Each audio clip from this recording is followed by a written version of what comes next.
Welcome to the Terrible Podcast with your hosts from SteelersDepot.com, where you can find all your latest and greatest Steelers news.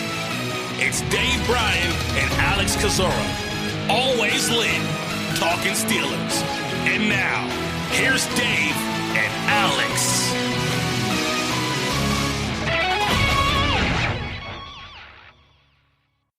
Welcome to the Terrible Podcast, Season 12, Episode number 50. He's Dave Bryan. I'm Alex Kozora. Thanks for being back with us here on this Monday show. And Dave, we have a tie to talk about, and I don't even know where to begin with this just insanity that is the last 48 hours or wherever we're at here. We have so much to discuss here, but we're all under the umbrella of a 16-16 tie against the still winless but now tied Detroit Lions. Yesterday, Pittsburgh moving to 5-3-1. So I think you summed it up well, Dave, when you said the best part about the game was when it ended. Absolutely, and it couldn't end soon enough there, it seemed like. You want to talk about some bad football for sure, and everybody kiss your sister this morning because that's what ties feel like there, and I think you summed it up maybe best in a post this morning.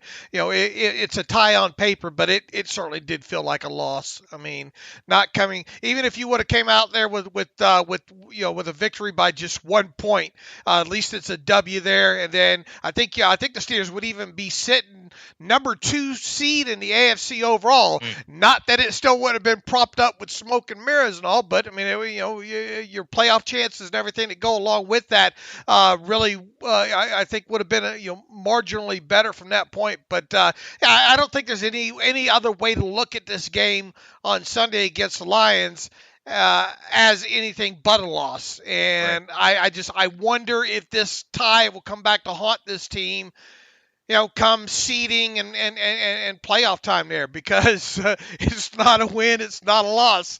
It's right there in the middle, and it won't get you into any tie-breaking situations probably with any other teams unless there is another tie somewhere throughout this thing here. But oh man, I wrote and talked about how we need to see a more complete performance from this team this week. And, boy, a lot of things changed since we recorded that show on Friday that we'll obviously go over here in a little bit. But even after all that, Alex, I still felt like there was the opportunity for this team to show more and give a little bit more complete performance, backup quarterback and everything. And whatever the opposite of that might be termed or defined as, that's what we saw. Sure. Still a wholly winnable game to me in this one, despite the granted difficult circumstances. Let's talk about that, because to understand this game and to put it in the proper context, you have to talk about everything that happened prior to kickoff. So it's Saturday night, Saturday evening, around I think 7, 8 o'clock Eastern time, and I get a message from you. That's how I first saw it, and it said just getting Ben. And I was like, well, that's strange. I wonder what that's about. And then I looked at Twitter, and the news was that Ben Roethlisberger was placed on the reserve COVID list, the first Steeler to be placed on that list this season due to a positive test. And according to reports that came out, I believe the next day, that Ben is symptomatic, that he started feeling sick. I believe it was Friday night, I want to say. And then Saturday, woke up, still felt sick, self-reported to the team, went to the facility, took a test. It came back positive. And so he was no longer eligible to play in the game against the Lions. And so we'll have to see about his eligibility against the Chargers. There is a chance and a path for him to play against the Chargers, but he'll have to go through protocol and be asymptomatic and all those kinds of things to have that opportunity. So he won't be practicing, for example, probably on Wednesday, probably not going to happen for him to start the week.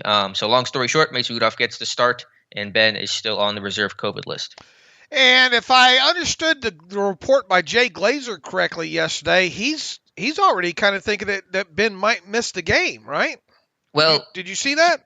To me, that wasn't a report. That was him just putting the tea leaves of, generally speaking, symptomatic players don't get the negative tests in time. But to me, that wasn't him saying that this is an official report. It was just saying that typically speaking in these situations, those guys don't come back if they are symptomatic. But I think that's all just speculation, and we'll have to see what happens. All right. Well, this team certainly needs Ben back. Even though, look, I mean, nobody's going to suggest or shouldn't suggest that Ben Roethlisberger's playing at an All-Pro, Pro Bowl level there. But you have to just think I don't know. So much happened. This game was more than just Mason Rudolph. Let's start there.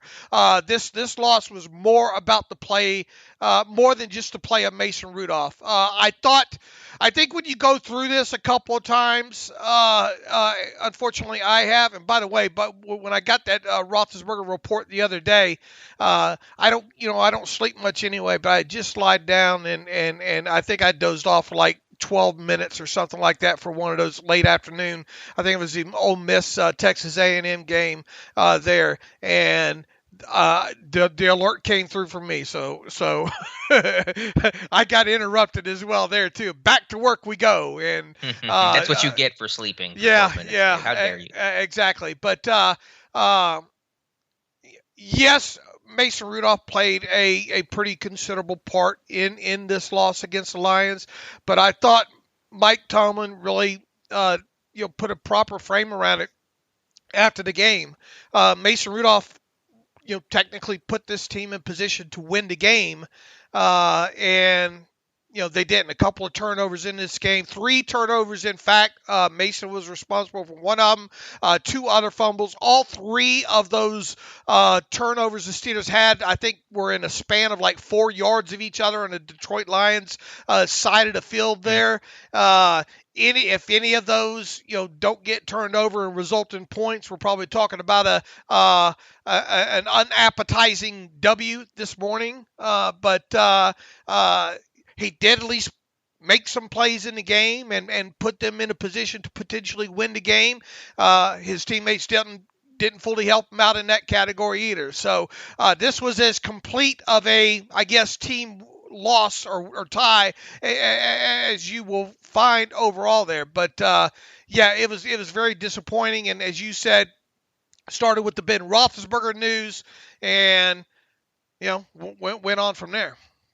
It did. It was a sloppy, unfundamental football game across the board. Offense, defense, special teams, across most units, linebackers to O-line to quarterback to skill players. I mean, you could throw a dart at any position group and say they were not fundamental enough. And whenever you're not fundamental and you turn the ball over 3 times, you lose a turnover battle 3-0.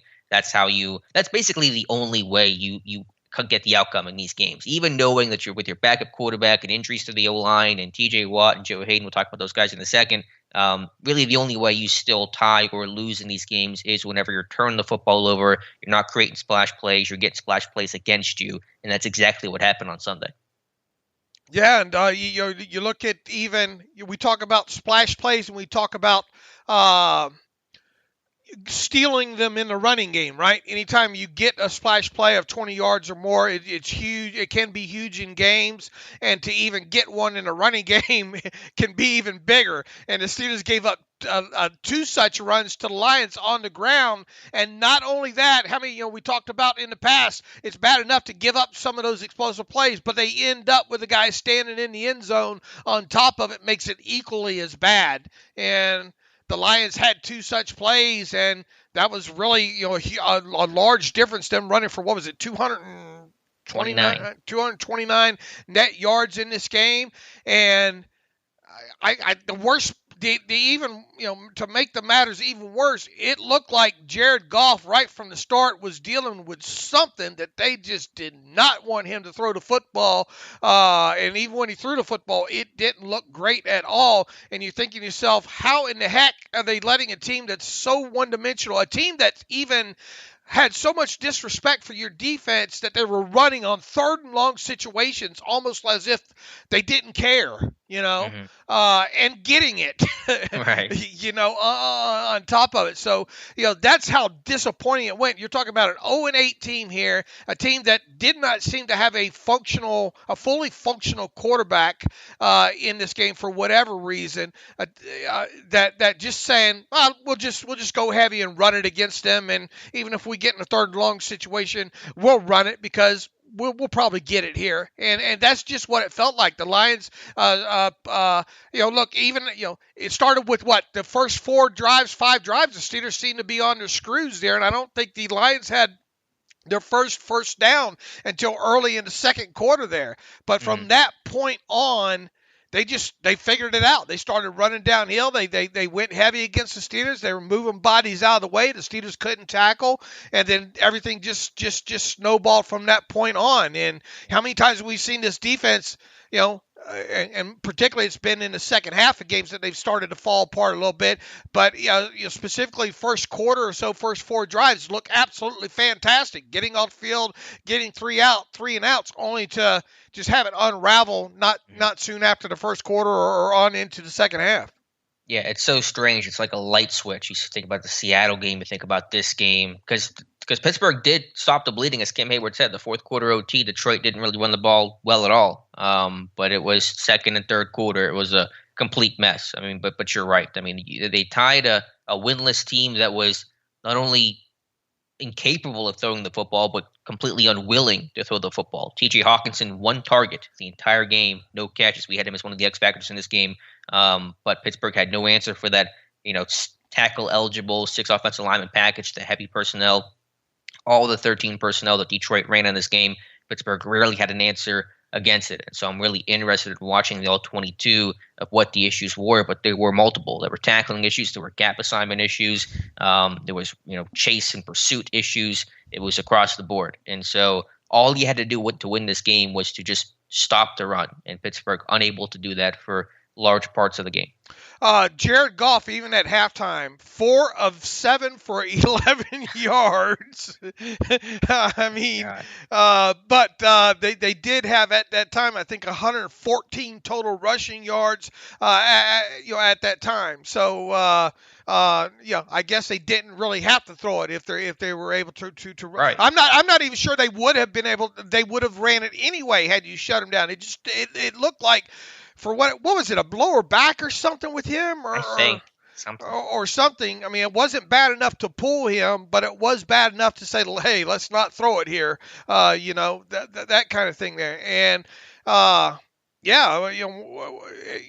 mentioned it. There's so much to look at, I think, on the all-22 when it comes to players at a gap, specifically on the long touchdown runs, when not the missed tackles. It just poor. And, after the game, they keep talking about, well, we need to get back in the lab. We need to work on tackling.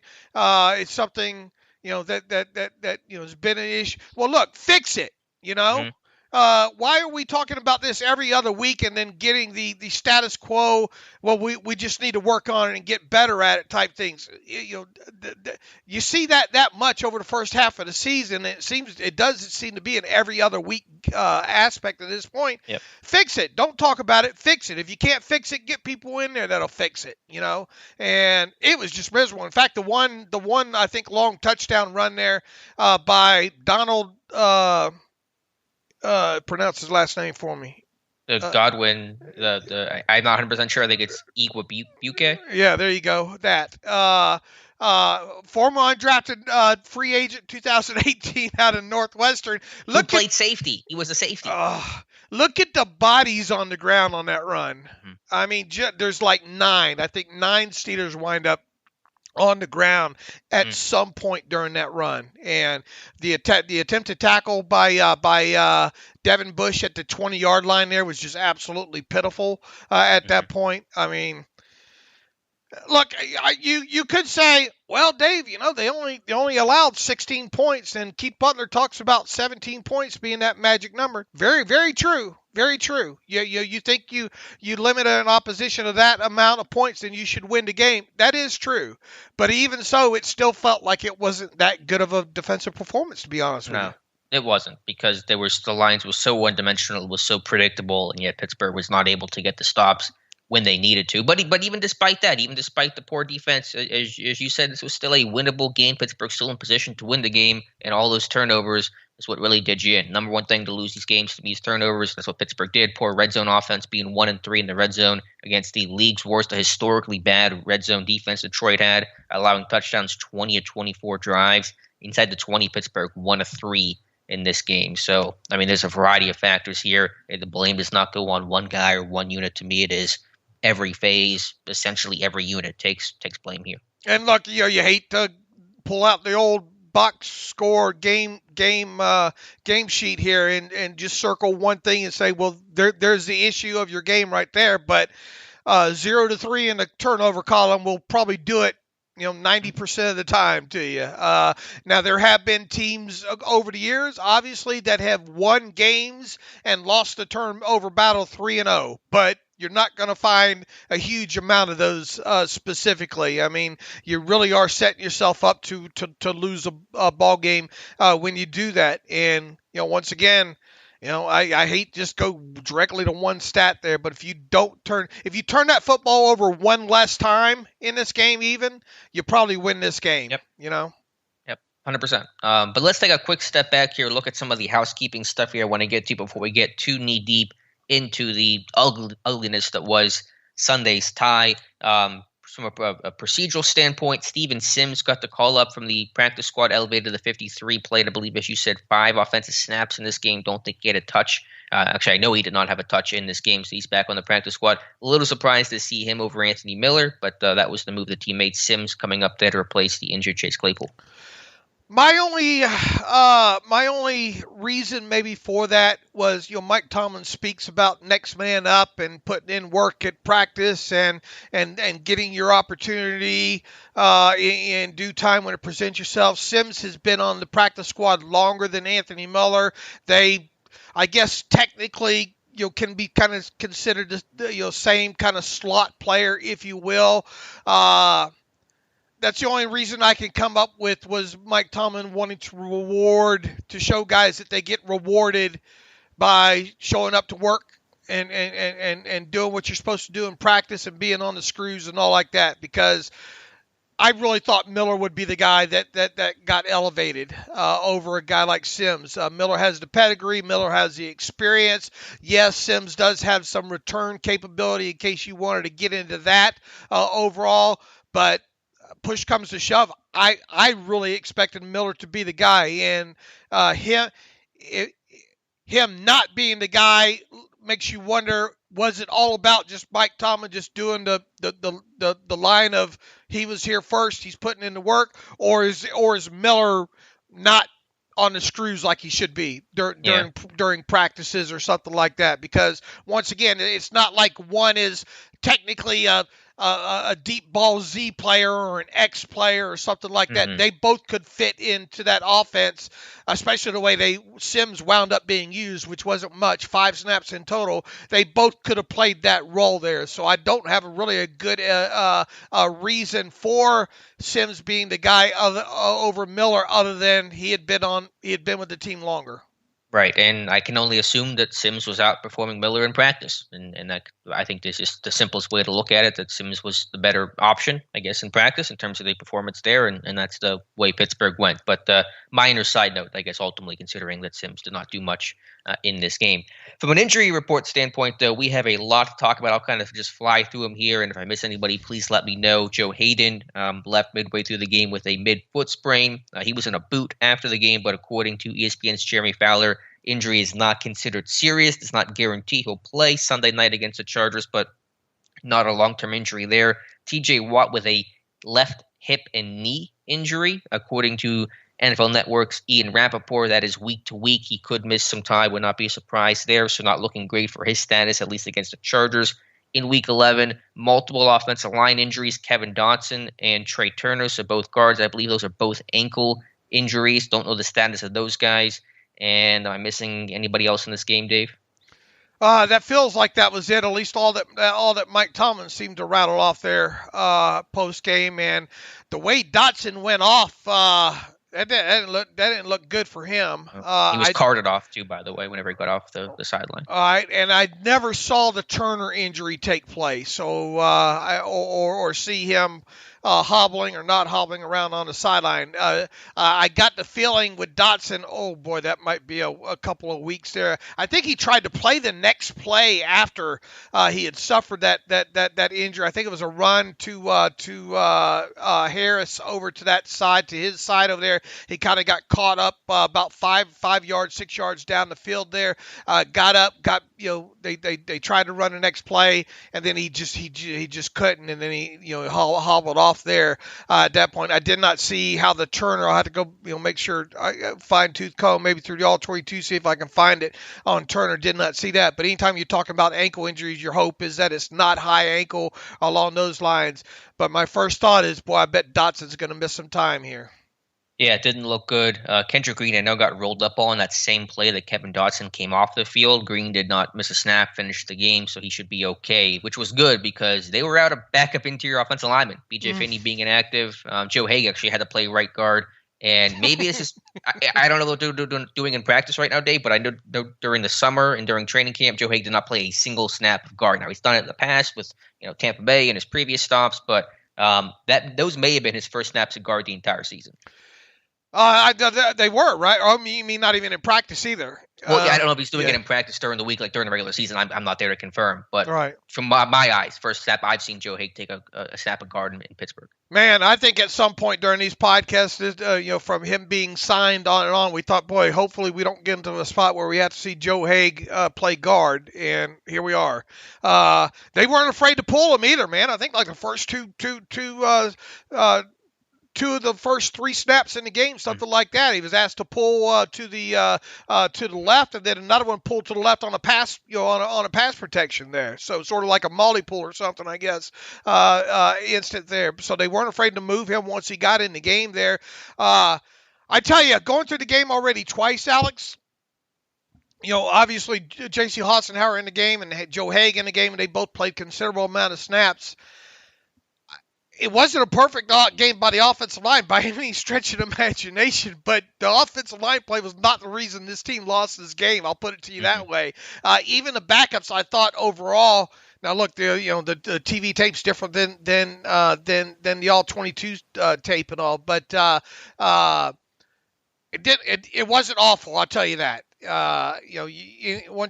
If I told you that J.C. Hassenauer and Joe Haig got into the game at guard, you probably would tell me, man, I don't want to look at the tape on that. But at least my initial feel was coming out of the TV tape was they didn't play bad. Yeah, they were on my winners list for coming in and playing a lot of snaps, and especially Haig, because again, I think he got thrown into the fire there. But he's a veteran guy, and so he was able to play like a veteran. But yeah, they ran the ball well. I mean, that was not an issue in this game by and large. Right, and running the football, a little less than 50% when it came to Najee Harris and his run success rate, but there was enough there still, I think, with the running game overall, that was yet another reason why this team didn't, or another reason why they could have won the game.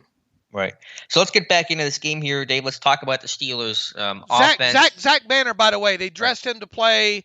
What I put 2 or 3 special team snaps in total. So I don't know if did B.J. Finney's back tighten up on him pregame or something. A bit of an interesting decision there, right? Yeah. I'm not sure what was the reason that Finney would all of a sudden be inactive unless maybe that back did tighten up or there was just some real late issue that didn't get reported. Because to have an extra tackle like Banner and not play him does not imply to me that was by design. Right. Who knows? We'll see. All right, Dave, let's talk about this game here in the Steelers offense. And, got off to a good start. A good opening script here. Another opening drive touchdown, which is, I think, the 4th time that's happened this season, which is a major difference in a positive way compared to the last 2 seasons, 2019, 2020, only 1 opening drive touchdown, again, 4 this season. Mason Rudolph made a couple of good plays. There was that one high snap that he corralled and I think completed it to, I believe, McLeod along the left side. So all in all, it was a good start there for the Steelers offense. Yeah, look, I mean, you mixed in the run. What did they have? I think 5 runs, 2 successful runs in there. They had what was, I guess you can count it as an explosive play, a pass interference penalty down the left side to James Washington there, drew 29 yards.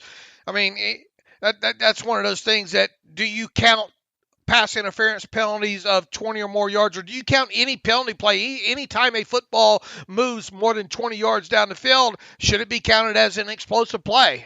I think it should, be quite honest with you, because it moved 20 yards down the field.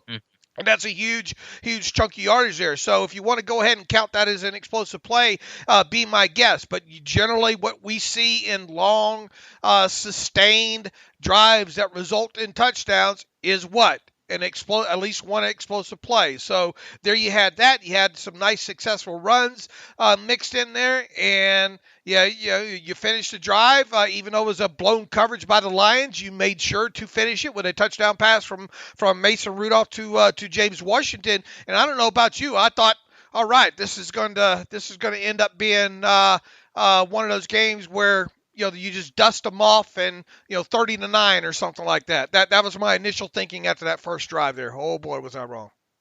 Yeah, Lions blow coverage there. You get that little switch release route for James Washington. He gets open. You get the Rudolph to Washington connection and a touchdown. So things seem good.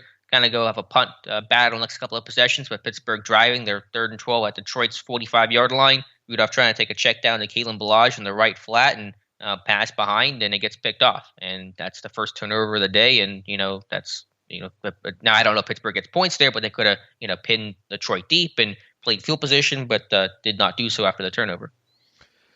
Right. I mean, after the turnover, they, you mean the Mason turnover? Yeah, the Mason Rudolph interception. Right. I have Mason down for, I think, 5 really, really poor throws in this game. That was obviously one of them, the throw to Ballage there. I don't know if there's a miscommunication or what there. I mean, it looked like a bad throw, overthrew him and ends up in the arms of a Lions player. And that was, once again, your first of 3 turnovers in the game. It happened in the Detroit Lions end of the field.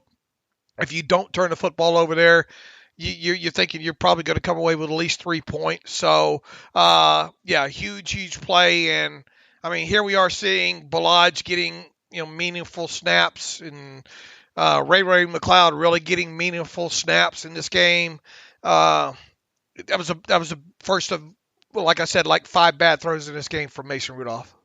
Yeah, and the rest of the half for the Steelers offense, they do have a long drive there to get a Boswell 20-yard field goal. Were you okay with kicking the field goal? It's 4th and goal from the 2.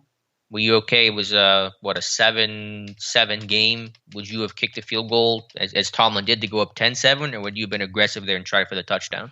I would have kicked the field goal, I think. Me too. Look, you got to back up. You want confidence here from this unit, and I would have done that.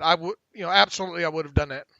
Yeah, another field goal drive there on the Steelers' first possession of the second half of the third quarter. And again, to me, that goes back to you got to finish these drives. When you're an offense, I don't care if it's Ben leading it or Rudolph leading it, you're not going to be a potent group that's going to put up 40 on anybody. They can't get to 30 this year, one of 5 teams that have not put up 30 in a game this season. But you had to be efficient and had to finish your drives in the red zone. They did that against the Bears. To me, I said that was the reason why they beat Chicago. They were 3-3 in the red zone. And to me, that is, coupled with the turnovers, the reason why they tied Detroit, because they were 1-3 in the red zone. And so you stall out 4th and goal at the 2 on that field goal in the first half, 4th and goal from the 5 in the second half. And on that drive, by the way, you got 1st and goal at the Lions 5. Najee Harris has not touched the football once. There was an RPO in the first play. Next 2 plays are pass plays, design pass plays. And so I think, to me, with the way Najee was running in this game, I understand the RPO element, but he's got to touch the football once inside the 5-yard line. Right, and you can't. I mean, if those were designed pass plays, and you can't even pawn that off on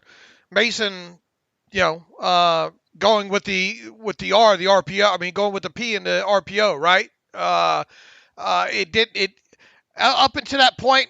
I think Najee had even started to make headway in the successful run category there. So why wouldn't you just try to bludgeon that thing in at that point? Now, was that the drive with the holding call in it?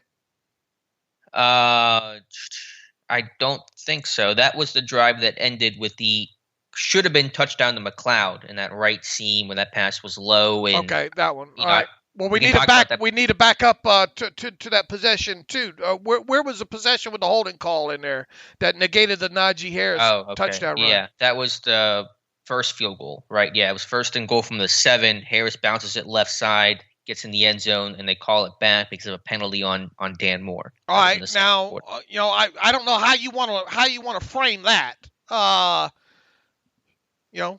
Penalties are killers, right? Penalties can kill scoring drives, and it wasn't. I thought kind of a ticky-tack penalty on Dan Moore there. Had hands inside there.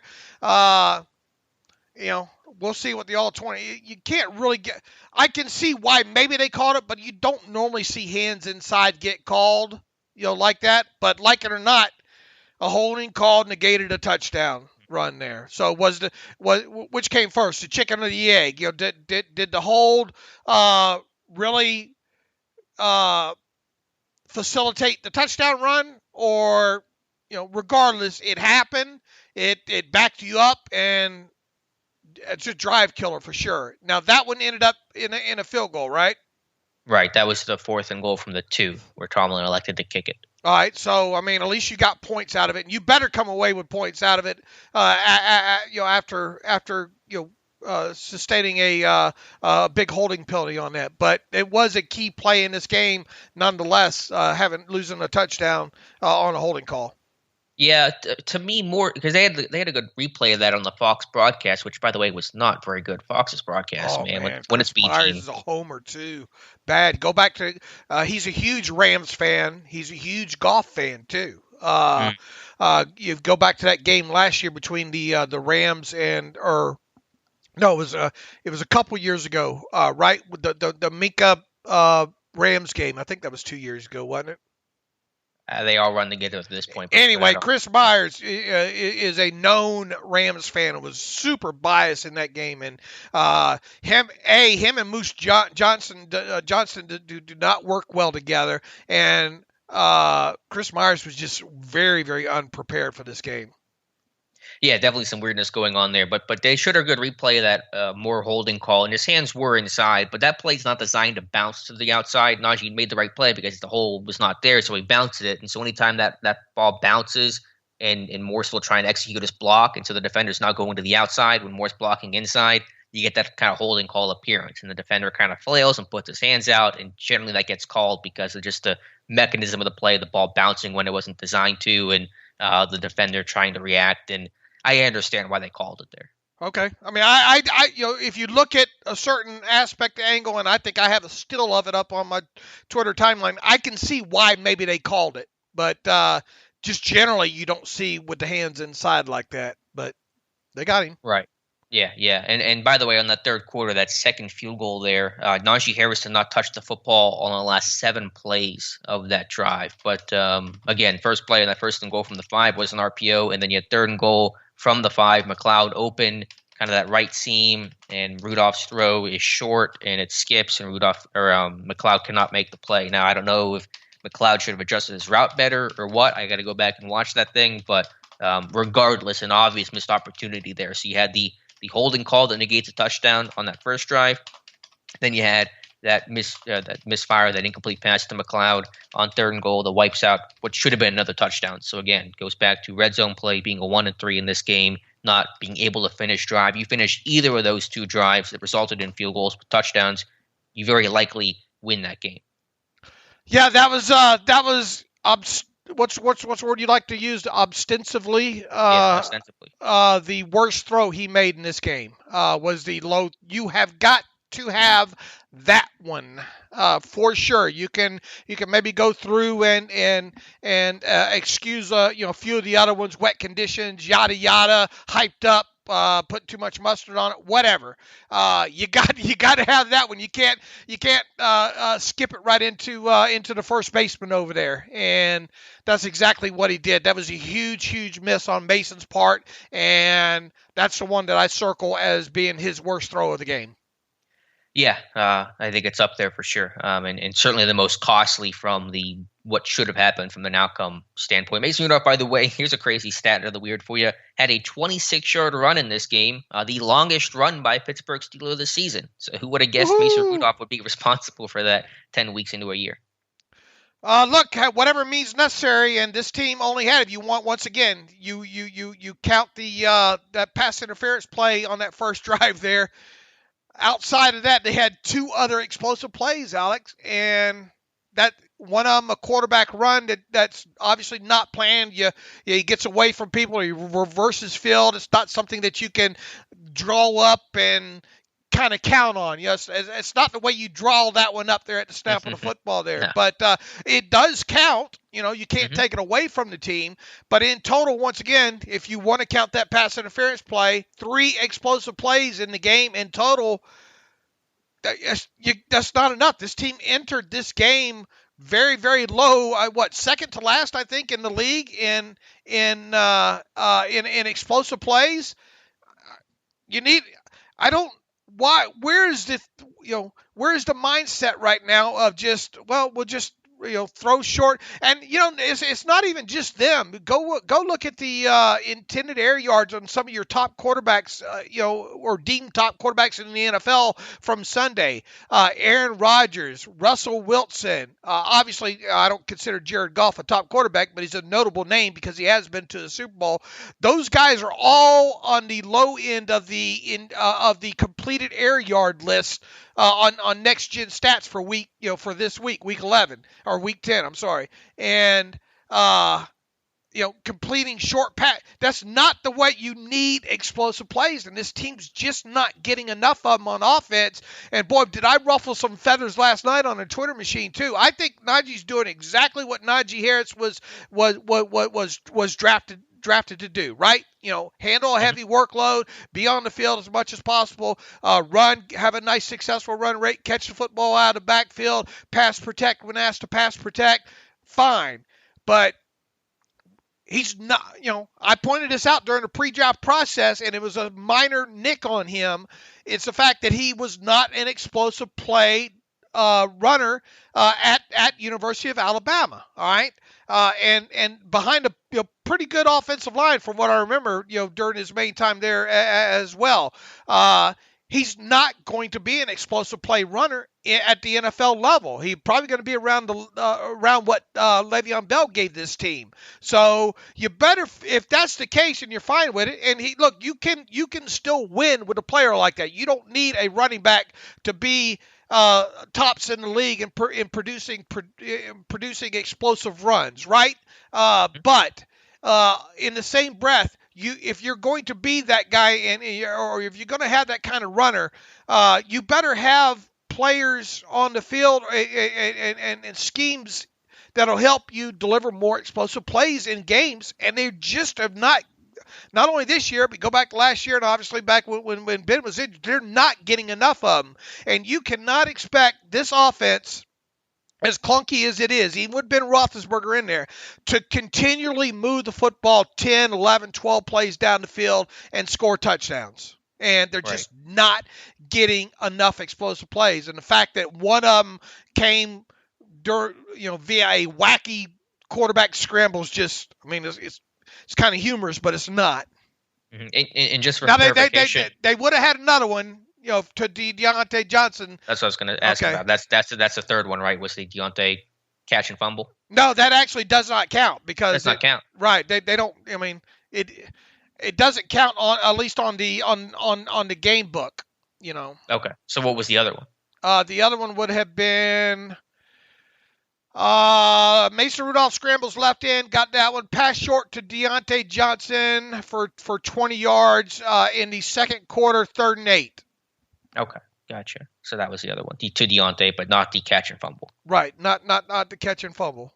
By the way, Ian Rappaport. You want to go ahead and count that? That's fine, but technically, if the ball ends up in another player's hands, is it really a successful play? Sure. No, it wouldn't be. I wasn't sure what the clarification there was, so that's good to know. By the way, Ian Rappaport confirming what Fowler reported last night. Joe Hayden considered day-to-day with a foot injury. That's what Rappaport just tweeted out seconds ago.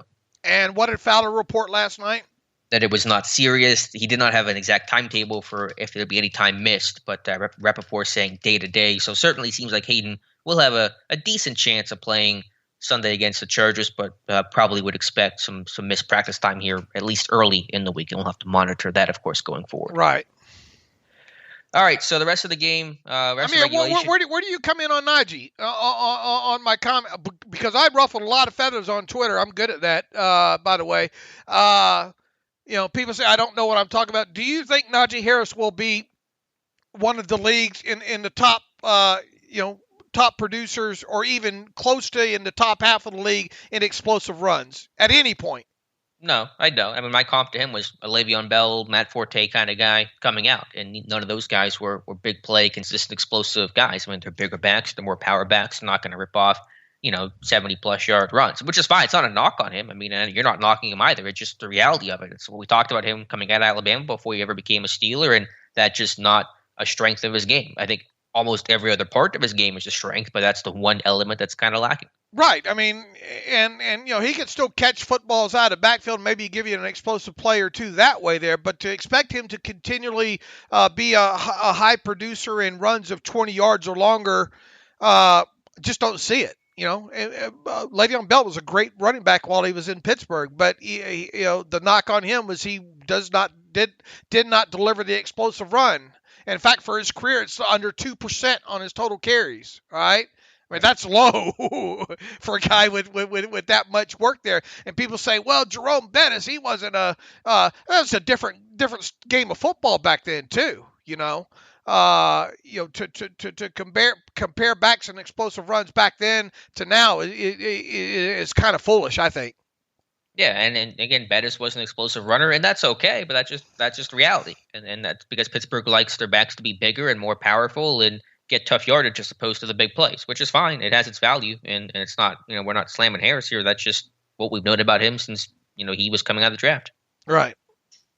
So the rest of regulation was really just kind of a mess for the offense. I don't know if I have any one particular point other than they kind of were running the football less, and the weather probably became more of a factor, and you just had a lot of just boring football, kind of the rest of regulation there after the Boswell 51-yarder that what I think tied up the game at 16. And so the rest of regulation just became a lot of punts.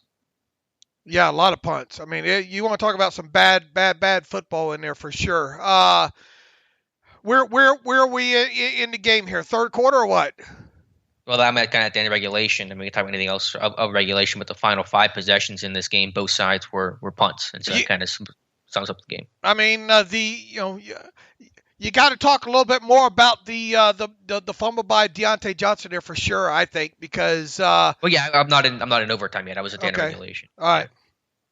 But then overtime, I mean, you had the 2 big turnovers there. Obviously, the Steelers' first possession of overtime, the second play of overtime, they get a 36-yarder to Deontay Johnson, and should have been almost on the edge of field goal range, and like some sort of cartoonish movie script, it's former Steeler Mark Gilbert, who got beat by Johnson on the play on the catch, comes back, rallies, and punches the football out, and recovered by Detroit. So the Lions had poached Gilbert off the Steelers practice squad, I don't know, a month, 6 weeks ago, and now he's coming back and forcing fumbles in overtime against the Steelers. Boy, sometimes some of this stuff you couldn't even make up, and even if you tried, right? Nope. And I got to be honest with you, I did not come to the realization that that's who that was until rewatching. Oh, really? I was like, oh yeah, Mark Gilbert. That's who that was. And he was in the game because of an injury, right? And you're telling me that you have a guy like him in that game. And he was in the game for a good portion of that game, was he not? How many snaps did Mark Gilbert play in that game? Probably a fair amount. Looks like he played 30 defensive snaps. Wow. Here's the other thing that we've, or at least I have kind of harped on too. And yeah, I know Chase Claypool missed this game, yada yada. But do you feel like this team would have been able to stretch the football down the field more had Chase Claypool played? Do you have a high confidence we'd be talking about maybe 2 more explosive plays down the field had Chase Claypool suited up for this game? It's hard to say. The Steelers certainly were taking their deep shots. I think the lack of explosive plays weren't necessarily a lack of trying, although I think the frustration for me is to repeat it 3rd and 4, 3rd and 5, just chuck it and hope for the best there to Deontay or to James Washington, and those plays really did not work out besides a PI call on that first drive. And so I think a guy like Claypool certainly would have had a better chance for success for those just chuck it and pray type of plays. Right. I mean, My takeaway, the way it was wet, the way Mason was kind of releasing the football there, it was more of those chuck and pray your guy comes down with it. 50-50. And that's frustrating because it's 3rd and 4. I know sometimes occasionally that happens, but man, they're doing that all game. I mean, you can't scheme something up middle of the field to get 6 yards on 3rd and 4. Right. I agree. And it's one thing if you're going to throw that and you think, okay, we have a chance to be more than a 50-50 ball here. But that's all this team throws on the outside now, right? Yeah. 50-50 deep balls for the most part. Unless Ben tries to step into one, avoiding pressure, and it flutters and his wide receiver comes back and catches it for 40-something yards. Mm-hmm. And his hand was not hit, by the way. I think we confirmed that.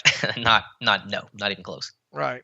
But I mean, you got this team still misses an element too of a wide receiver that can get on top of people, stack them consistently, and run past them. They don't have that, and even sometimes when it was close yesterday, Mason was not putting the ball out there far enough where only his guy could go get it on top of it. So, and Ben's done that all season as well too. So it becomes 50-50 ball situations. If you get it, good. If you don't, fine. But I mean, you're not getting that home run, that real home run threat or chance of home run kind of plays when you do that. And it is quite frustrating, especially in makeable down and distance situations. It's one thing backed up in your own end zone and, as we've seen in the past, Ben loves, he's at the 2-yard line, 1st and 10 to run kind of a tight formation, against maybe a cover 1 and take a deep shot down the field, But right. In some of these situations, especially with your backup quarterback in there and the conditions that they were playing in, it didn't make a lot of sense at all. Now, I'm a big fan of going and get yourself some explosive plays, but there's a time for everything, and a few of those calls to me weren't it. Yeah, and I get occasionally you're gonna take that shot because the blinds are blitzing a lot this game. They're playing, I assume, a lot of man coverage, a lot of cover 1, a lot of single high with the way they were blitzing overall. So I get you're getting that one-on-one matchup, but man, you're doing that repeatedly. It's not working, and you're trying it over and over, and then you do finally hit it to Deontay Johnson, and then you fumble the football away. And Johnson's played well this season. His ball security's been good overall. The drops have been almost a non-issue, but obviously he's got to take care of the football there. I mean, that's just the bottom line. Absolutely. That was a huge play. You had the chance to win the football game there if he holds on to it. As soon as that thing was completed, I looked down and started tweeting because I thought, oh man, huge play, Mm-hmm. And it was a huge play. It was. Not in the way that we thought it would end that way. Yeah. Right. But man, oh man. Huge turnover, and once again, you hate to go back and circle 3-0, but that was one of the 3. So it felt like that was going to be ball game, but luckily the Lions miss a field goal, a 48-yard attempt there from their backup kicker, and so we play on there. About 4 minutes left, and not that it ultimately changed the game too much, but it's 2.5 minutes left. Steelers at the 23-yard line. It's 3rd and 25. This should be a draw or a check down, and Rudolph just kind of takes a shot middle of the field to Freiermuth and should have been intercepted. Just a lame duck kind of a throw. I understand taking shots, but 3rd and 25 is not the time to do that. That's the time to get what you can get and play field position. Yeah, that was I talked about five throws there. That was one that was a bad one. Obviously, he got away with it. We can talk about almost interceptions, quite a bit in this game. But if we do that, then we need to make sure we emphasize that Ben's had a lot of almost interceptions as well too, right? So I think we have. Right. But just the process of why are you even taking a shot there on 3rd and 25? You're not getting the first down. Like, why are you even consider? Because he's got checkdowns open. It's not even the fact that it was the actual outcome. It was just the process of what are you even trying to accomplish there? Sure. Probably just trying to make a play, but time and place for everything. And even if you complete that, what do you gain? Field position? Right. Yeah, they wouldn't even gotten the first down, but you get field position, but do that with the check down, let Najee run. Again, if this was like, 1st and 10, I get that. It's early in the drive, but it's 3rd and 25, man. You're not getting the first down. Let's just get off the field here. Right. That was another, bad throw there. For sure. Yeah. And look, Deontay had a drop in this. There were several drops in this game too. Freiermuth had a drop in overtime, I think. Deontay had one. I think Blodge had one go right through his hands here. So it was a group effort there for sure. Mm-hmm. Yeah, no one helped out anyone in this game. But that speaks to the last drive of the game. So Pittsburgh gets the ball back one last time, $1:37 left on their 11-yard line. They do march down the field underneath passes, which I'm more than happy with them doing. And so they have 15 seconds left, no timeouts, 1st and 10 on the Lions 39. Rudolph throws to the flat quick to Pat Freiermuth, try to pick up an extra couple of yards. And Freiermuth does two things very wrong on this play. One, he turns upfield immediately as opposed to trying to get out of bounds. So even if he had not fumbled the football, which was part two of the terrible things, I don't know if they have time to spike the football or get another playoff. And then, of course, he fumbles the football as well. It's recovered by Detroit, and that's essentially how the game ends. Yep, that was it. And you weren't going to get much there anyway. People say, "Well, I don't like the call there," or they should. It would have been would it have been like a 58-yard field goal from that spot? Looks like the ball, it would have been around the 37-yard line of Detroit, maybe the 38. So that would have made for a 54, 55-yarder. Again, though, do you even get a play off? Because there was 8 seconds left on a running clock, no timeouts. You're not going to get the field goal unit out in time, so it's a question of can you spike the football in that time, and I don't know if you would have been able to or not. So, you got to try to get a couple of yards like that, like they did, right? Were you okay with the play call, though, to Freiermuth? Yeah. No, I was good with it. I'm not mad at Rudolph or the play call or anything on that play. Freiermuth, and he's been great this season, but rookie mistakes, turning upfield, and then, of course, fumbling the football. Right. And at that point it's over with at that time. So you're right there in the edge. It gets you, what would that have got you? 2 or 3 more yards? Yeah, I think they would have gotten about 2, 3 yards. All right. And then you try to kick the field goal to win it there, right? Right. And with the way Boz kicks at Heinz Field, it's, no guarantee it's a long field goal, but I got trust in Boz to make that kick. Right. So, once again, another turnover cost you an opportunity to potentially win the game. Yeah, just really disappointing in a game, a season where Boz is just nailing 50-yarders at Heinz Field. You don't even get the lineup to kick once in the entire overtime session. Just not even have that chance. It's just disappointing. All right, now there's a big I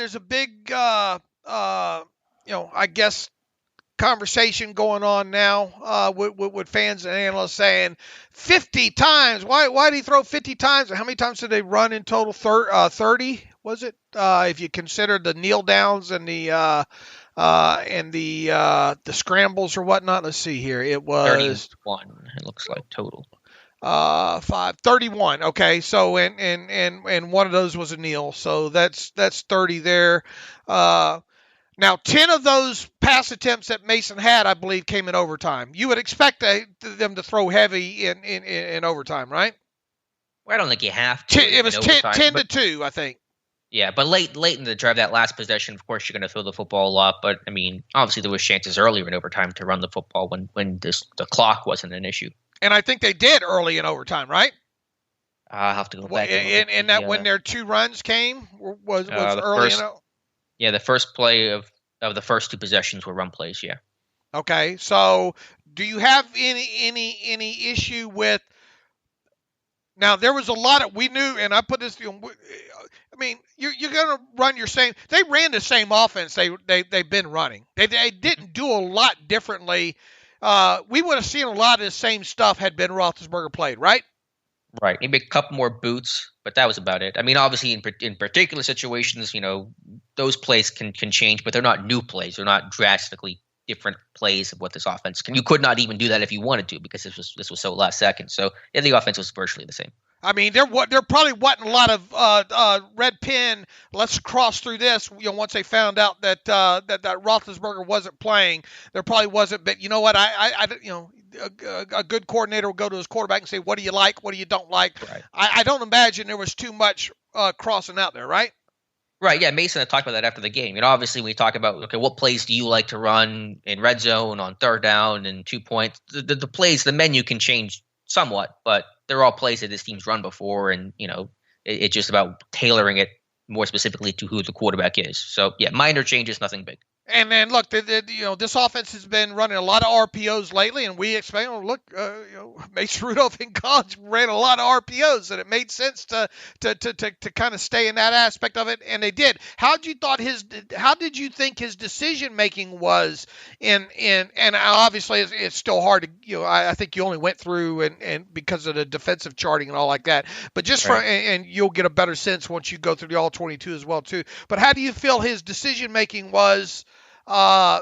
In a good portion of these RPOs. On the RPOs, again, that's so specific. I'll have to go back and see. I thought it was okay. I thought Rudolph did a good job under pressure in this game. The Lions brought a lot of fire, a lot of blitz, and I thought he handled that rush pretty well. That the line and the backs blocked it up pretty well. So from a handling it situation overall, not just RPOs, I thought Rudolph did a good job. I thought he did good on box counts from what I could see, and he talked about it after the game. A lot of these RPOs are right box counts, and now you can get on execution on a few of these, on a couple of these in particular. A couple of the slants, I think one got tipped.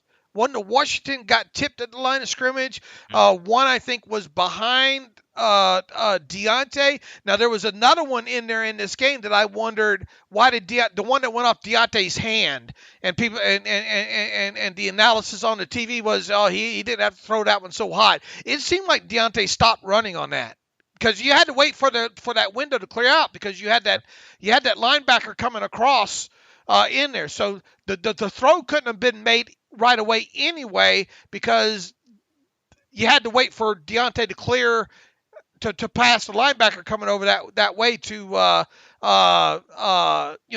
open up the window there. It felt and I'll get a better sense of this on the all 22. It felt like Deontay let up a little bit on that. Yeah, the issue wasn't holding on to that football because Johnson had to clear the linebacker underneath, but it's a question of is that on Johnson for did he slow up at all, or is that Rudolph just putting the ball a little too far out in front? I mean, I'm not 100% sure. So missed opportunity for sure. I'm not 100% sure though who to blame on that one. All right. I mean, looking at it in TV table is dangerous to do because you don't have the full angle of who's coming out. What's in the next window waiting for him there. That kind of thing there. But it just kind of felt like was that a hospital ball or did Deontay let up on it? That's something that we need to find out, I think. Agreed.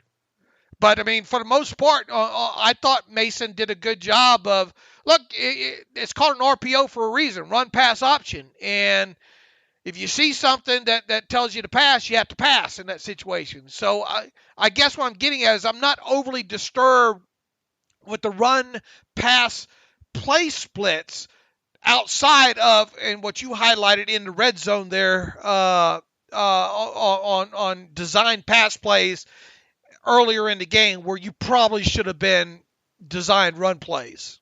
Mm-hmm.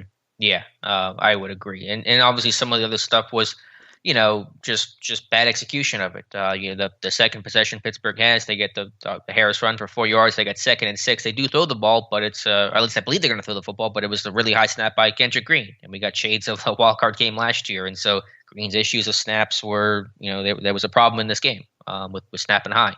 So, I mean, another rookie guy that's not playing as consistently as he needs to. Yeah, and we talked earlier in this show about the play of the offensive line overall. I mean, I didn't count the stats by Kendrick Green in that. I should have, but he had more than one, more than two, more than three that were bad there. That was an aspect of it to obviously to some degree, and especially the one it was in overtime, right? That they had to go back 12 yards and Najee had to get and all like that. I mean, sure, that play. I was just talking about in execution overall, right. Not actually fundamental of the snapping of the football, where Kendrick Green obviously had not his worst game overall when it came to shotgun snapping. Yeah, just overall with Rudolph, I don't think it was his worst performance, but I think it was still a poor one. And I think Tomlin's way of looking at this game summed it up. That the expectation was for him to be competitive against a winless Lions team. And if that's the level of play we're expecting, just to be giving us a chance to win against a terrible team, I mean, that's just not a high bar we're setting overall, even given the difficult circumstances. So, and I don't think Rudolph played particularly well either, besides that first possession. No, he didn't. And once again, I think you boil down to especially when it came to his end, 5 throws, 4 or 5 throws. The most notably, the one that will stick out in my mind 5 years from now, when I think back to this game, will be the one that he skipped to Ray McCloud, or is it Ray McDonald? I don't know.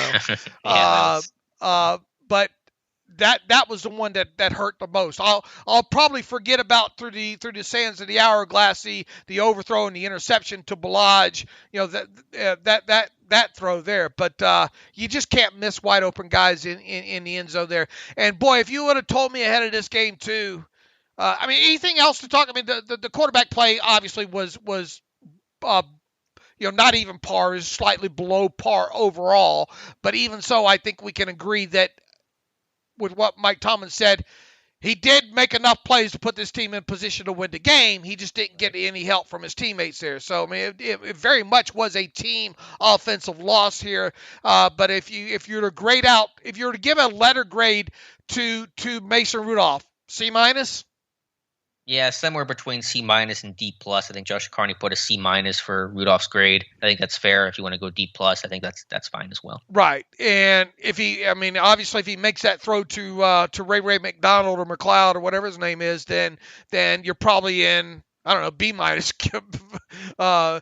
that how heavy does that one throw influence a grade?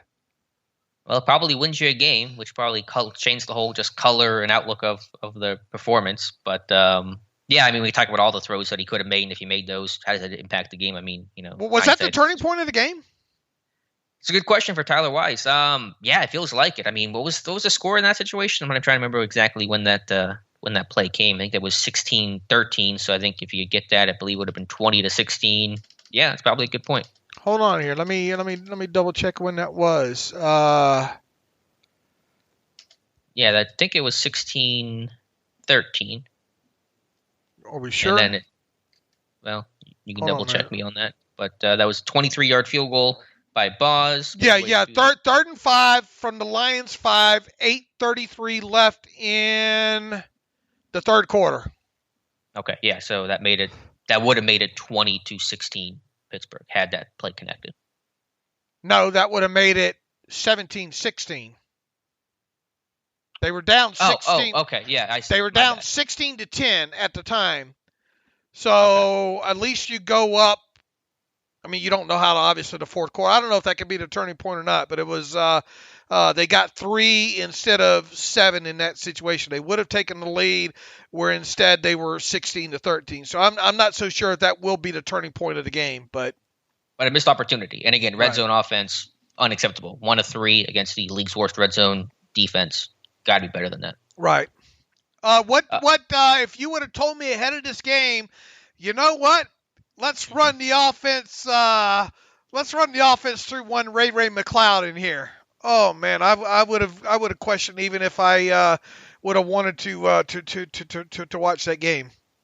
And you're probably still questioning that after the fact as well. McCloud, 9 receptions, 63 yards, a career high in receptions for him. The most he's ever had in college at Clemson or in the NFL. Previous high was 8 back in, I think, 2016. I don't think McCloud actually played poorly, so I guess I'm not too mad about it, but I am surprised to see the overall volume, 9 receptions on 12 targets. We need a full inquiry into Matt Canada's fantasy rosters here to find out if he had, because of injuries, had to play Ray McCloud in one of his high dollar leagues or not there. Someone had posted a Rick and Morty, I think, GIF in response to you putting kind of his career, what that was in relation to Ray McCloud's career and all like that, and you son of a bitch, I'm in. No, that's not the way I envisioned things to go for sure. Did it feel like they were spinning? They were doing their best to kind of bracket Pat Freiermuth in this game? I didn't get that sense, but we lose a lot of that color in the Right. TV tape, so I'll have to go back and see. But they certainly, with McLeod, there were a lot of jet plays that were attempted to run. They were not really executed well. I thought Detroit did a better job than they had in previous weeks to defend that. The Eagles tape, it really showed you could do that, but Detroit seemed to adjust well to that. But I mean, McLeod made a couple. I mean, that one catch he had on that. Well, that cover right two. side, That was a cover two, shot. right? He got a whole shot. I mean, he got ear hold. Yeah, that was a really good play by him. So I'm not trying to beat him up too much. He did bobble that one punt return. My heart skipped a beat there for about 0.5 seconds. That's probably problematic for my doctor to talk about. But I'm not mad at his performance. Look, I mean, it's not the reason the offense running through Ray McLeod was not the reason. They lost. In fact, if Mason Rudolph hits that pass to him in the end zone, it makes Ray McLeod a must start in that game overall. I mean, heck, he still came out in the teens, I think, as far as fantasy points go and all like that. I don't want to see much more of that if we can help it. You know what I'm saying? That's not the guy that I think that you need to depend on your offense running through. Yeah, but obviously given some of the injuries for this team right now and some of the short, quick game, he's one of the guys there. But any other thoughts here with this offense? Man, you just felt like you could have found a way to get the ball to Freiermuth a little bit more in this game, I thought, but couldn't. Or didn't. He had the chance at the end there. And just overall, we talked about that rookie class about are they going to hit their rookie wall? I'm not saying the Fryermuth's there, but you saw a rookie class, Najee aside, that did not play well across the board. Norwood played well, but generally speaking, Freiermuth and Harvin at times and Green, rookies that did not play as they have so far this season. I thought Ebron made a nice grab in this game early. I think maybe even on that first drive there across the middle. Had a nice grab in this one. Once again, Deontay had at least one drop in this game, I think. Balaj, 0 for 2. One of his was a drop. The other one was the overthrow. That was the interception there. Washington only had 2 grabs in this game. One obviously for the wide open touchdown. Probably didn't use Najee enough maybe in the check down game, especially in overtime, as you mentioned there. Freiermuth's 5 catches felt like 1 catch, really, in the game. And, as we just talked about, Ray McLeod and 9 for 63. Derek Watt played all right. Played that 1 catch, had a good special teams tackle. Played a lot in this game. Well, that guy takes a lot of abuse, doesn't he? He does. So I don't know if we should name names, but some other bloggers just hot takes and Derek Watt are just silly, know. My favorite moment of the game, Eric Ebron hitting the triangle or Y button, depending on your console of choice, over nobody. That kind of summed up the game for me there on the. That was in overtime, wasn't it? Yeah, it was. I have a very stupid clip of a Super Mario sound of him jumping when he jumped. Should I post that, or is that too dumb for me to post? Everybody was kung fu fighting. Yeah, I mean that felt like one of those Antonio Brown jumps, and I don't know. Look, he didn't. First game back, he made his 2 catches. He didn't drop the ball. I mean, what I guess he did what he was supposed to do in this one. Yeah, he was fine. What was his snap count in this game? Looks like they have him down for 29 snaps, 1/3 of the time, which seems about right in this one.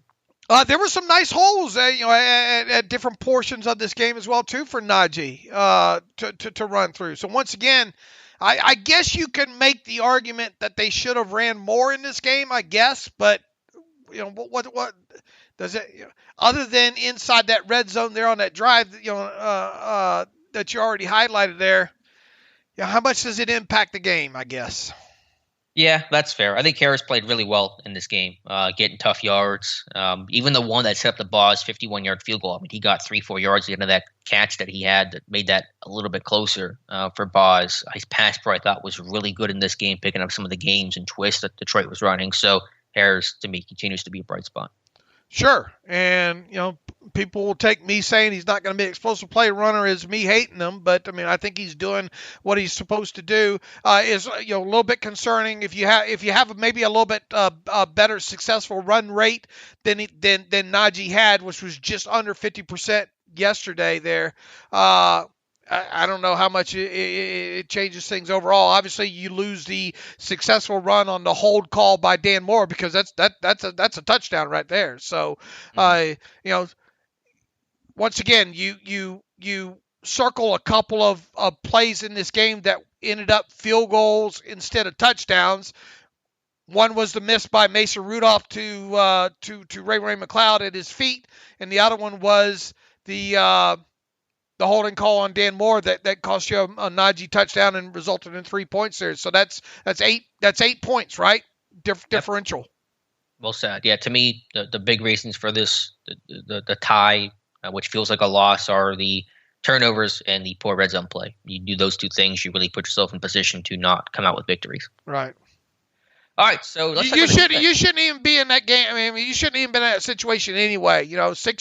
Scoring more than 16 points isn't a tall task, even when you're backup quarterback in there and your team missing Chase Claypool, in my opinion. Against a very bad defense. Very bad. Right. This was a top 5 defense, different story, but a struggling defense on the road, different circumstance. But let's talk about the Steelers defense here. Haven't even really touched on them, but there's a lot to talk about here, Dave, and it really revolves around the run defense or lack thereof. Yeah, and once again, we'll see what the tape has to say on this. I know the TV tape's just miserable on this. I can only imagine what we're in store for later today when we watch it. You had instances there where you had both your inside linebacker, in wrong gaps, and not only that, you had players in 2 gaps once again in the same gap, and not in one of them not in the gap where they're supposed to be. You have Bush not able to fight off blocks in certain instances. You have bodies on the ground, missed tackles. Boy, if they could have saved some blades of grass on at least 2 of these runs, do you hold them to a field goal instead of a touchdown? Was another thing in there. So miserable run support. And Isaiah Bugg's not a great game. Bush not a great game, especially in the middle of things when the Lions were really running downhill in that thing. You have edges not being contained. I think Alex Highsmith is the big ding for maybe at least 2 of those. I think you had some bad or non-cracking replaces, right, on the edge on a few of those.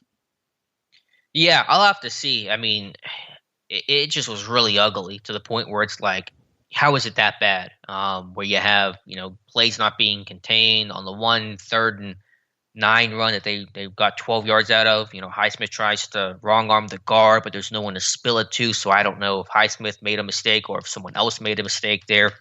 It can be so tough to break down and evaluate when things go wrong and are so clearly busted because you're trying to figure out who's responsible and how it's supposed to look when it goes right. But I mean, the issues were across the board. It was poor tackling. It was guys not being in their gaps. To me, the first issue is guys not being in their gaps, because then that lets backs get in the second level with a full head of steam and forces those guys to tackle. And they need to tackle. Minka's got to tackle. Bush has to tackle, etc. But the first part of that is not playing sound up front with that D-line and the linebackers flowing correctly. But I mean, it was ugly, obviously.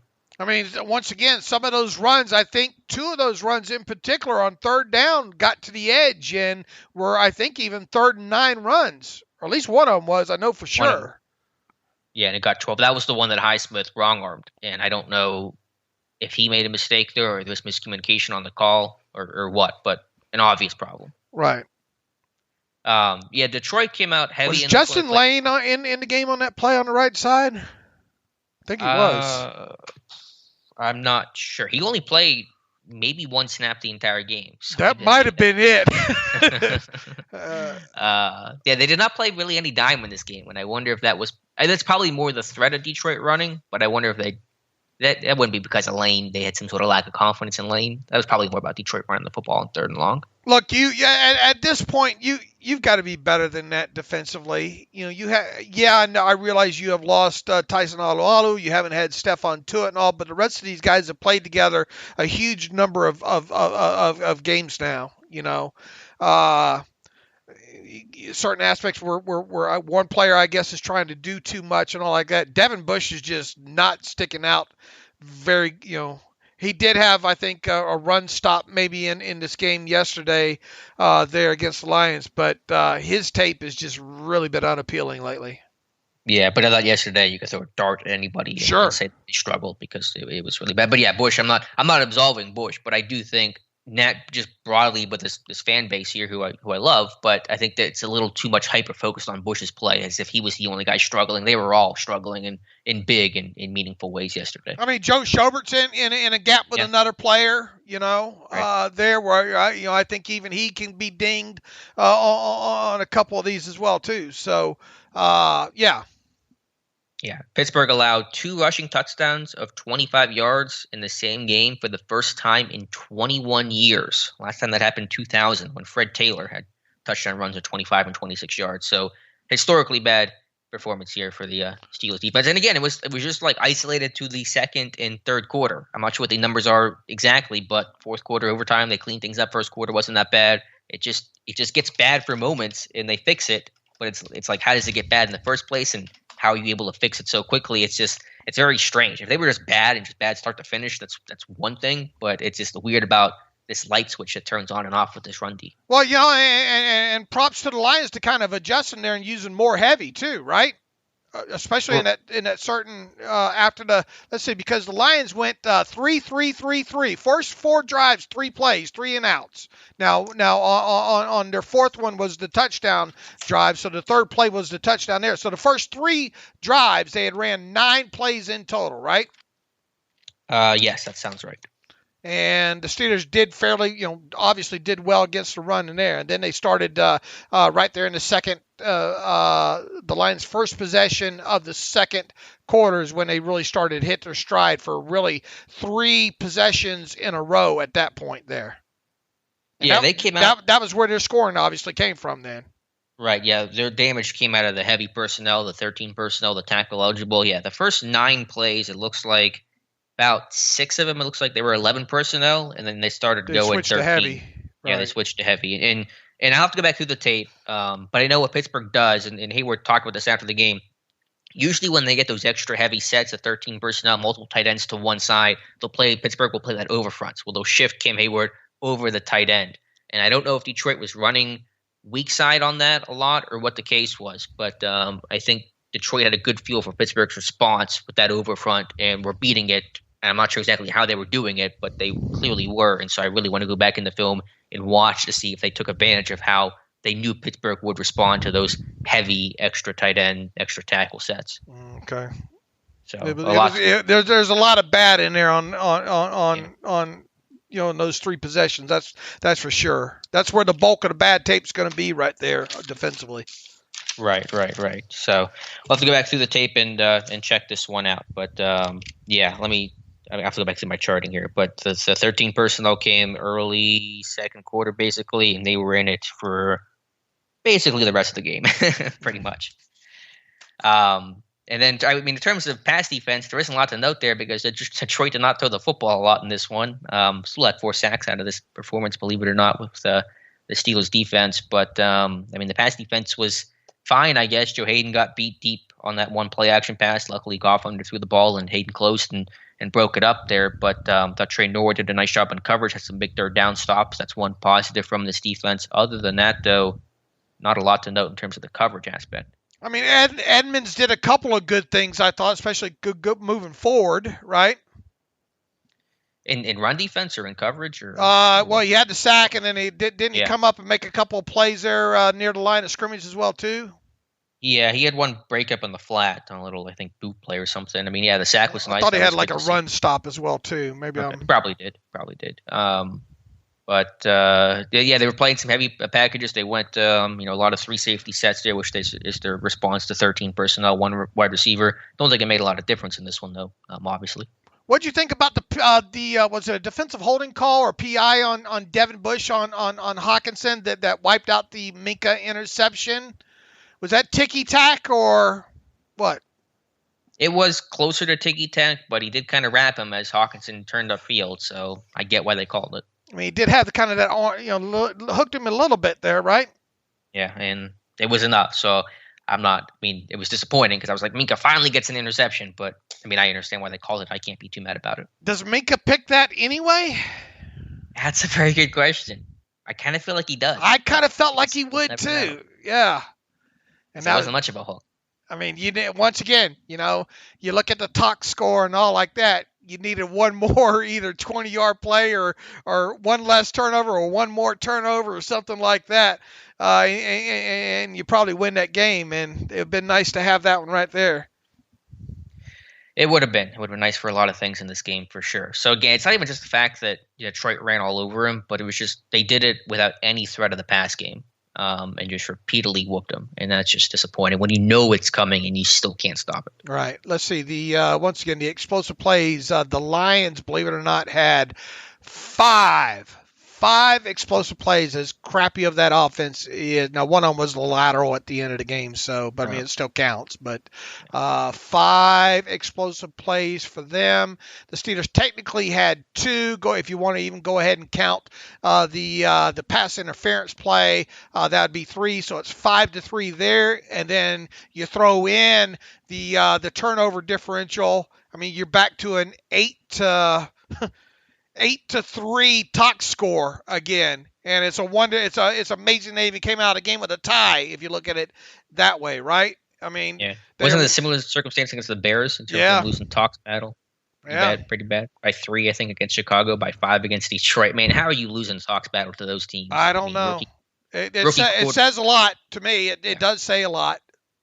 It does. Yeah. I mean, this is an offense. This is a league that still demands that you score points to win. And Pittsburgh cannot put up points, and that's been the case under Ben. It's been the case under Rudolph, and the schedule gets a lot tougher, and you got to start putting up points against some of these much better offenses. And so that's an alarming sign, obviously. I mean, hooray! You went 1-0-1 against 2 worst teams in the league. And you did so by getting obliterated in the talk stat. That's not healthy. That doesn't set things up for a nice run here in these final 8 games. Here's hoping they prove me the heck wrong. But right now, this is the worst 5-3-1 team in the NFL. The only good news is the AFC North was a complete dumpster fire this weekend. I mean, you had the Browns get just destroyed by the Patriots. Was that 45-7? The Ravens get upset by Miami, and the Bengals won the week by being on a bye. So kudos to them. But I mean, the AFC North is wide open, and everyone's letting the other team take it. It feels like. I mean, Pittsburgh had a golden opportunity here to get first place, to get a win. And obviously that did not happen. Once again, like I said, I think technically they would have been ahead of Buffalo, so they would be the number 2 seed. I think just one more point scored there. Not that I would still have a lot of warm and fuzzies, but I mean I just wonder if this tie will come back to haunt them somewhere in this thing.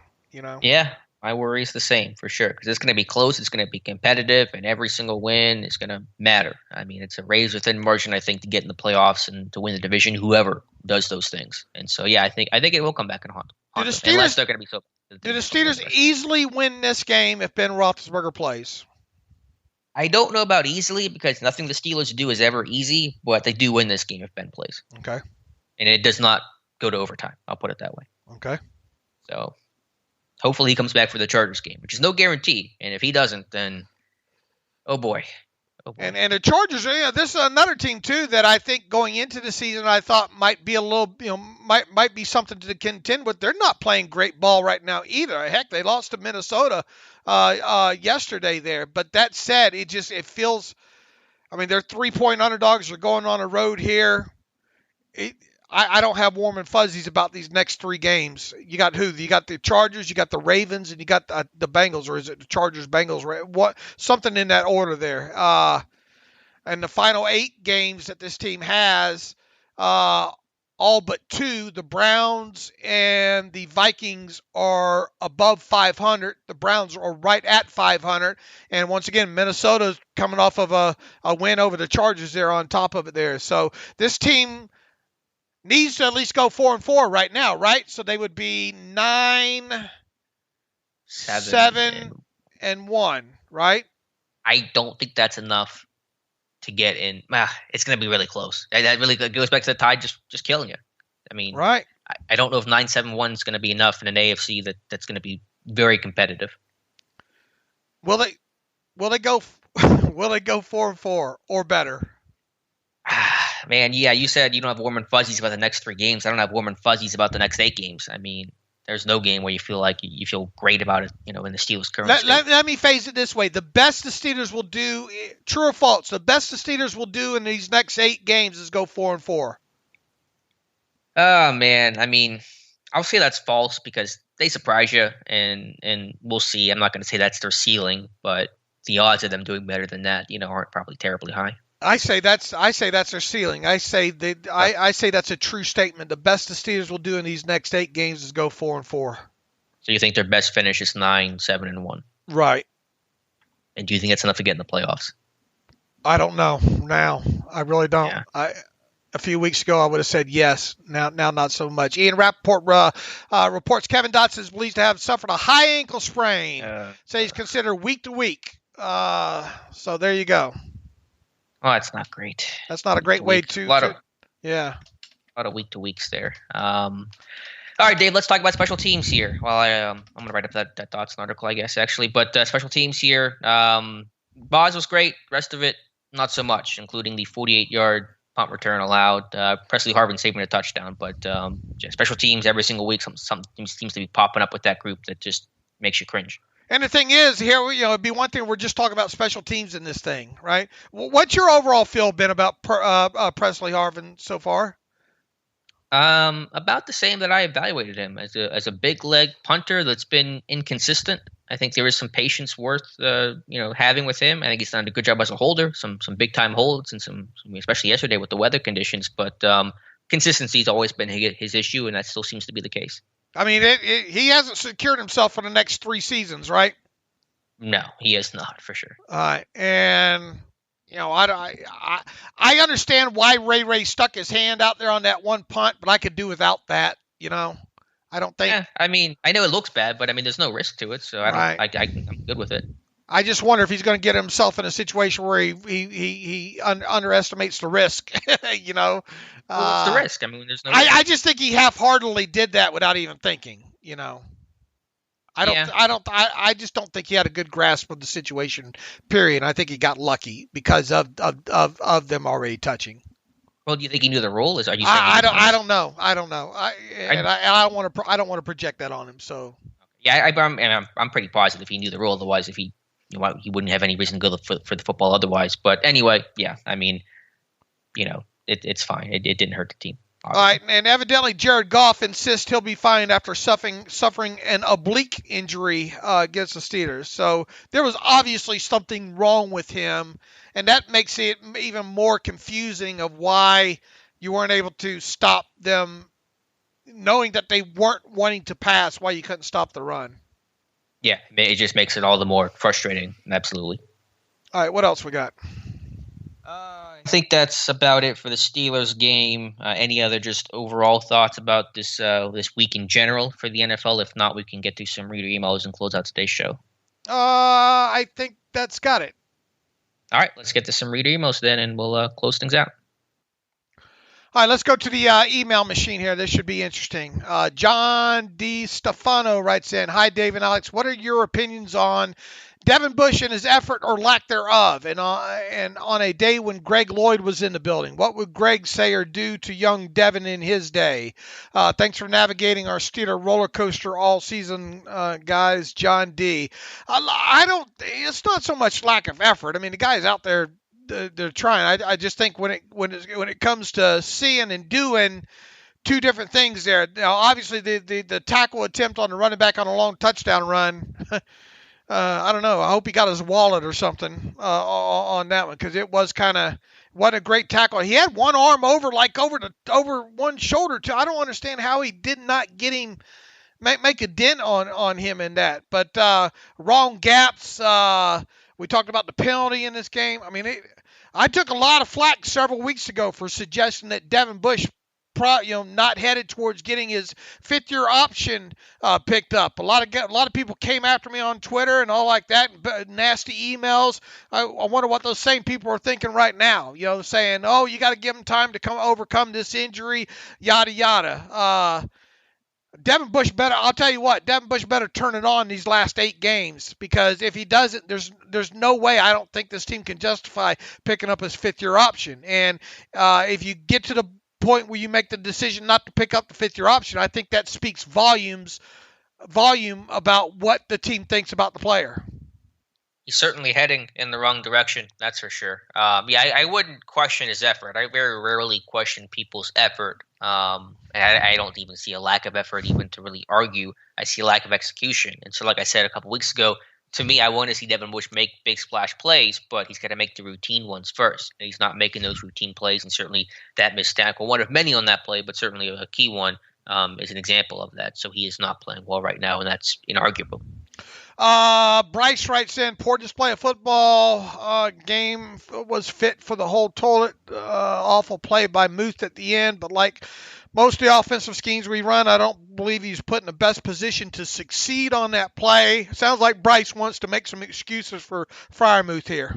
15 seconds left, 1st and 10 with a couple yards to go for field goal range. We should have just lined up and ran the quick sneak for a couple yards, then get up, line up, spike the football around 3 seconds, have the field goal team ready to run out and win the game. Do you agree or disagree? Bryce, I think you're suffering from results bias.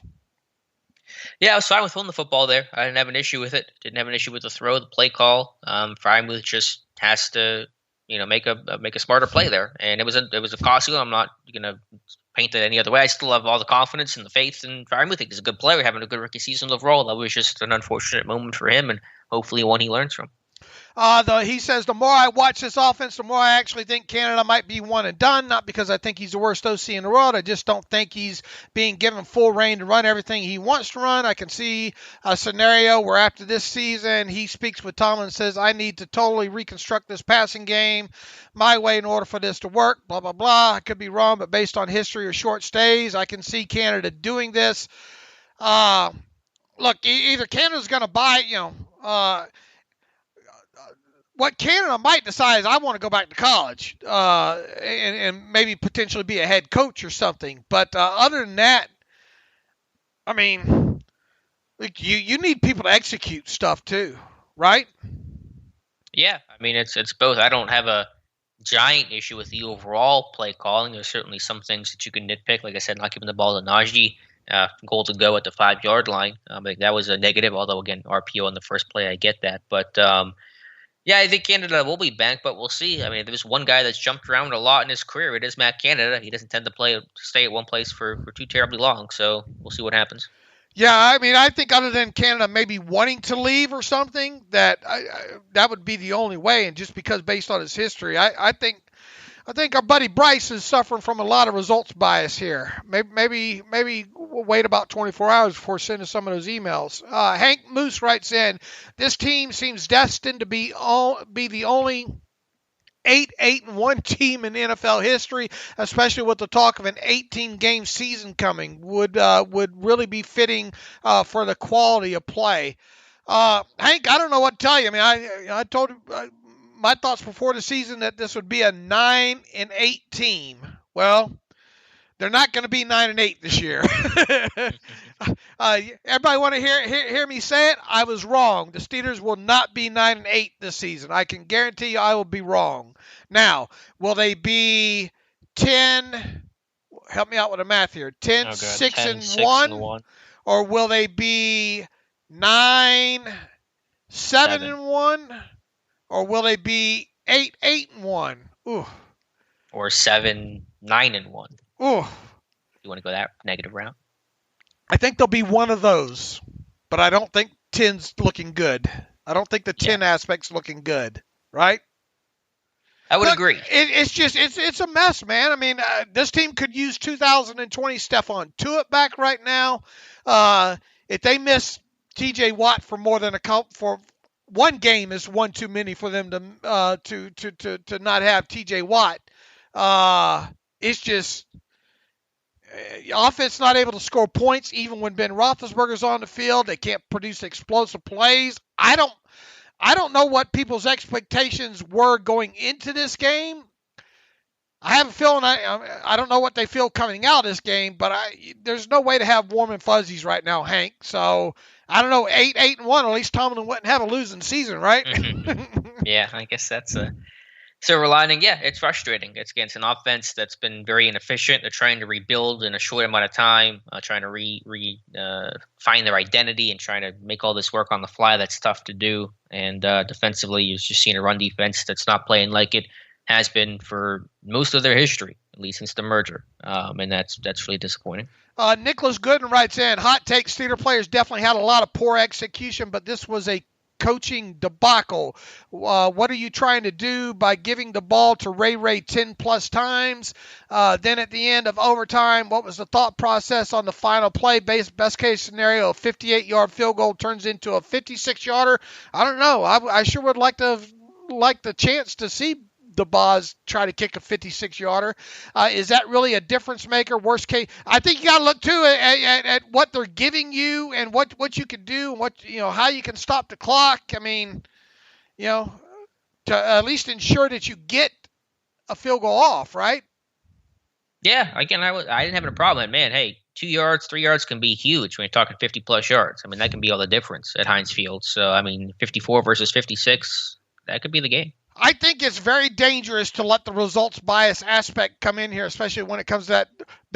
The worst part about that final play is Freiermuth fumbling. Let's not kid ourselves here, okay? I mean, that's the worst part of that play overall. I didn't find myself saying, man, I wonder about that play call there. I wonder about why the heck did he put the football on the ground, So I look, it was just bad all over, Nicholas. You say gross. He ends his email with gross. Yeah, that the whole game kind of felt that way. I could not wait for that thing to go over. I had a feeling once overtime started too that's the way that thing was headed there. Let's see what else here. Hank also writes in, here are the positives I take from this game. There's no way Mason can start next year, year one. I wouldn't be so. I understand people's thoughts on Mason right now, but are you 100% convinced that Mason Rudolph will not be the week one starting quarterback for the Steelers in 2022, Alex? I'm not. Would you bet the house right now that he won't be? I wouldn't, and that's a big problem to me because I think it's possible that he could and would, and I think it's a bad idea. I think it's the wrong idea, and if they do, then they get what they get, and it ain't going to be a whole much of anything, I don't think. All right, but he says there's no way Mason can start. I guess it's opinion. Yeah, he's saying can start, I guess. Yeah. Right. I still, like it or not, I think there's a chance that he might still be the week one starter, and where it goes from there, who knows, obviously. Let's see. Makes the decision on Bush's option even easier. Hard to disagree with that from what we see. Once again, the final 8 games, Devin Bush better become an all-pro player here in these final 8 games if he wants that 5th-year option picked up. He goes on to write, Tomlin's horrible timeout usage didn't cost them at the end of regulation. Yay. What do you think? Well, I think we kind of answered all of them there as you listed them, Hank. Cosmo, another game of the Steelers not taking attack in the middle of the field. Cosmo, it's really tiring at this point to even talk about, to be honest with you. They just, scheme, whatever. They don't attack the middle of the field past 10 yards. I mean, we can look smart and say we identify it every week, but I mean, where do we go from there? Yeah, no, I agree. I mean, it's something that I'm a little, baffled by. But again, in terms of why this team lost the game, I mean, it's not a reason why they lost the game because they didn't attack the middle of the field. So it's not something I think about a whole lot. I mean, every week we can sit here and say, you know what, they didn't attack the middle of the field, and then other than they don't run a lot of concepts really that develop over to the middle of the field area past 10 yards. So we know that to be true. We, unless they get in the red zone, we don't see any kind of cover two beaters that, saw the one to Claypool a few weeks ago, right? But unless someone from the organization tells us why, then all we do every week is say they didn't throw it to the middle of the field. Right, yeah. So I think it's all understood at this point. They don't do it that often. Why don't we see an occasional post or 15-yard dig? I don't know. Are they being called and just not being thrown? We're not seeing. No, we don't see a lot of. Heck, we don't even see a lot of dagger even anymore right now, right? Mm-hmm. Yeah, you see it. I mean, to some degree, obviously you see it, but not to the level probably it could or should be. Let's see. I would imagine Muth and Ebron could create for. I mean, once again, I'm sure this is not the last time we're going to talk about that kind of stuff, but until we start getting answers from why the team doesn't attack the field more in the passing game, past 12 yards, past the line of scrimmage, all we're going to do is sit here and bitch about it every week. Mm-hmm. Right. All right. Anything else? What is the most disappointing? The single most. Give me the top three most disappointing aspects of the tie against the Lions when it comes to the Steelers. Well, that's the worst David Letterman segment ever. The top 10. I mean, the run defense. And now people will try to frame this. Well, they only gave up 17 points. They still should have won the game. Yeah, I mean, don't give up 229 on the ground to a team that is incapable of throwing the football. I mean, that's got to be number one, even so, right? The run defense, yeah, right. To me that's number one. Right. Number two, the turnovers, and the number three, red zone play. If we're looking at just the big, broad stuff, to me those are the three reasons why you lost this game: run defense, turnovers, and red zone inefficiency offensively. Where would Mason Rudolph's play factor in? Fourth, fifth? Yeah, I don't have a great ranking for it in terms of the individual performances. I mean, he was not good. I mean, I don't think he was horrible. He's been worse. I mean, he's better than where he was. He was average at best. We established that. C minus, Yeah, below average to me. And so I think there were some improvements in his game. I thought he handled pressure better than he has in the past, but he was not good in this game. He did not help this team win. Right, and he could have. Right, and he could have. Yeah, he was along for the ride and hoped other guys would make plays, and they didn't either. And it really hurt those turnovers there too, as well too. So yeah, I think run defense, those turnovers were just incredibly hurtful, for sure. All right, and then All right, we'll look at the all-22 and see if we can get any more out of this. I have a feeling we're going to be more ugly than that. Anything else you'd like to add? We have our live stream tonight. If you want to hear us talk about this more, 7 to 8 p.m. Eastern time. Be sure to check out our YouTube channel, and Dave and I will answer as many questions as possible for that hour. All right. In the meantime, you can follow me on Twitter at Steelers Depot. Follow Alex at _Kozora. Follow the show at Terrible Podcast. Email the show, theterriblepodcast@gmail.com. If you like what we do and want to donate to the cause, go to SteelersDepot.com. Hit the donate button up right navigational bar. Also, if you would like to have an ad-free version, go to SteelersDepot.com. Hit the ad-free button. For $25 for one calendar year, you can have an ad-free version of the site. We've just revamped that as well, too. If you have any issues, email me and let me know what they are. In the meantime, until Wednesday, as always, thanks for listening to the Terrible Podcast with Dave and Alex.